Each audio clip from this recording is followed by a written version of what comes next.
Welcome back everyone. Today we are going to discuss new chapter called sources of energy. In this chapter we are going to discuss what are the different forms of energy and how the energy conversion takes place. So what are the energy types are geothermal energy, thermal energy, hydro energy, wind energy, solar energy, tidal energy, wave energy, ocean thermal energy. These are the different types of energy we are going to study this detailed. Okay, so the definition for an energy is we studied in your earlier classes also. The energy can be neither created nor destroyed, but it can be transferred from one form to another form. So the meaning for the definition is we can't able to create an energy and we can't able to destroy an energy, but we can easily transfer the energy from one form to another form. Let we consider an example. If I have a rubber ball at a certain height, if I drop the ball, what happens? The stored potential energy in the ball is converted into the kinetic energy, and the same time if the ball reaches the ground it produces an sound. So what are the different energy conversion in this example are the stored potential energy is converted into the kinetic energy and the sound energy. So this is an example for energy conversion. So if I consider this is a reaction, so potential energy is converted into kinetic energy and sound energy. We can't able to reverse the reaction. So if I again combine the sound and kinetic energy, we can't able to get the potential energy. So one more example, burning of a candle. So in this process, chemical energy stored in the wax is converted into the heat and light energy. We can't able to get back again wax. So one more example given in your textbook is hot water. So if I have an hot water in a tumbler placed in your room, after certain time what happens, the heat in the tumbler is dissipated into the surrounding. We can't able to get back the heat from surrounding to the tumbler.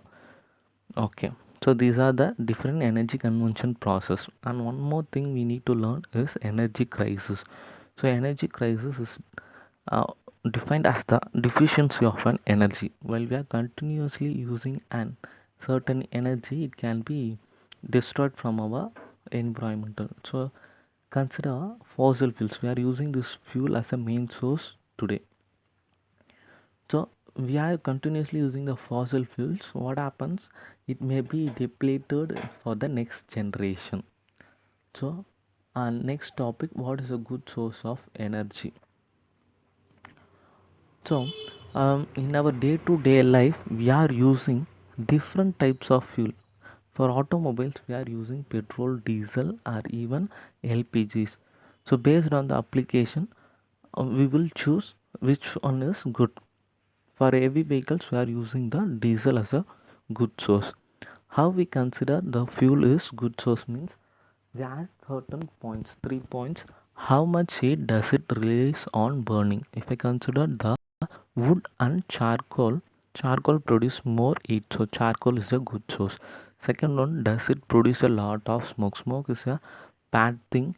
So if the fuel produce a more smoke, is a bad fuel. So next point, is it easily available? Based on the availability also, it's a good source. If a person lives in a forest, then wood is a good source. Okay, so we could then say that a good source of energy would be one contain the following things. So we should do a large amount of work per unit volume of mass, can be easily accessed, can be stored and transport easily. Perhaps most importantly, be economically. The price of fuel must be very low. Next topic, conventional sources of energy. What are the different conventional sources? Is mainly fossil fuels. How the fossil fuels are formed in our earth is millions of years ago.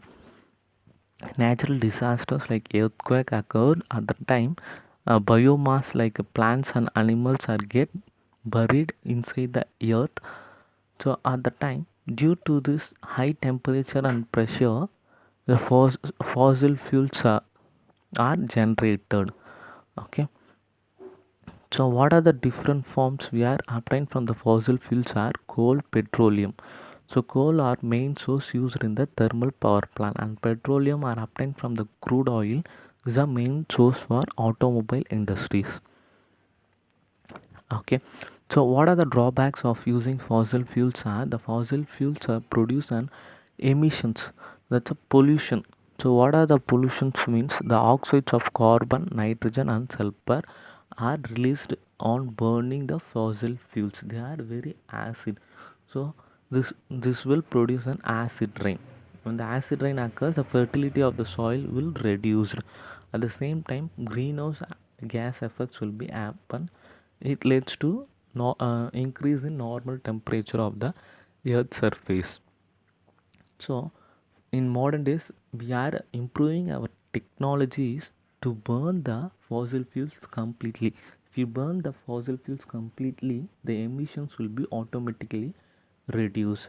For that alone our scientists are working. Next thing, here one activity is given in your book. This activity helps us to understand the thermal power plant working.